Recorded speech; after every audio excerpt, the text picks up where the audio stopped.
అనేక సందర్భాల్లో ఆ నియోజకవర్గంలో పార్టీ అధ్యక్షులు కార్యకర్తలు మీకే కంప్లీట్ చేయడం జరిగింది. మరి పార్టీ రాష్ట్ర మీటింగ్లు కానీ మరి అనేకమైన పార్టీ కార్యక్రమాలు ఇచ్చినప్పుడు కానీ ఎప్పుడూ కూడా మన మనిషి అటెండ్ కాలా.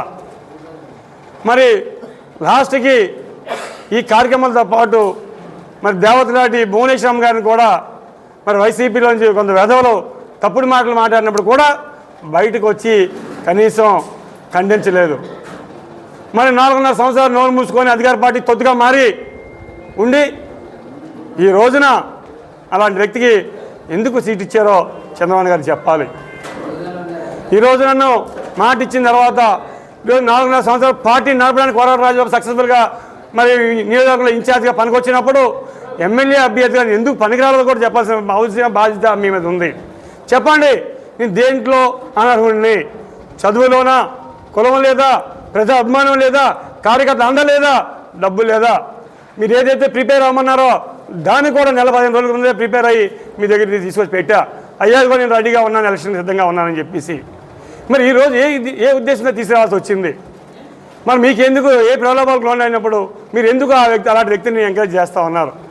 మరి అదే వ్యక్తి గతంలో మీరు మంత్రిగా ఇస్తే ఈ నియోజకవర్గంలో ఎటువంటి అవినీతి పాలన చేశాడో మరి సిట్టి వేసి ఎంతోమంది మీరు ఎందేసి ఆ అవినీతి అంతా కూడా భాగవతం అంతా కూడా మీ దగ్గర ఉంది.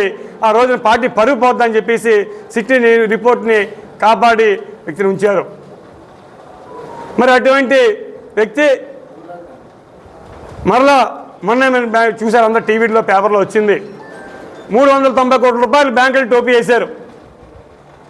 2004లోనో 6లోనో 149 కోట్లు తీసుకొని ప్రత్యక్ష కంపెనీ ద్వారా ఆయన అనుచరులు కుటుంబ సభ్యులు తీసుకొని ఆస్తులు కొనుక్కొని డెవలప్ చేసుకొని ఈ రోజు దాకా రూపాయి కట్టకుండా ఉంటే అందరి ఇల్లు ఆస్తులు మొత్తం హైకోర్టులో జప్తు చేసి 390 కోట్ల రూపాయలు కొన్నం వేసి మరి ఇటువంటి వ్యక్తులు ఫైనాన్షియల్ ఫ్రాడ్ చేసిన వ్యక్తుల్ని ఈరోజు తీసుకొచ్చి మీరు అభ్యర్థిగా ప్రకటిస్తే ఈరోజు మీరు ఏం సందేశం ఇస్తున్నారని అడుగుతా ఉన్నా.